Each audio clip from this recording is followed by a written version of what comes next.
Kawawa naman yung aso. Pinabayaan na ng mga may-ari. Hindi ko malang magagawa kay George. Ano George, ano? Sorry, busy sa pag-sab-sab.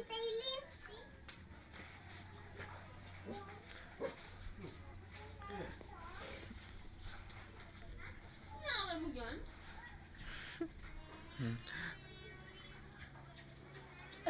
Ang layo na ng aso. Naglangay pa rin. Layo na.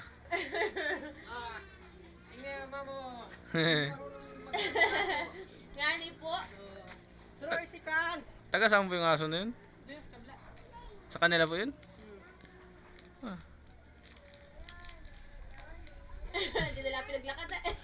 Ang kanya, nakaabot yun. Nasakay ko sa katig yun. Hindi lang sinakay sa ano eh. Nasakay sa katig yun. Ano yun? Nakasakay kanina? Pagod na? Kaya, matatag yan. Huwag lang, uy. Ano lang, hapon ko. Sunod si... Di ba kakasama sa akin? Aso yun. George, dapat gano'n ka. Sinisibig yan. Ano, saan na yun? Hoy!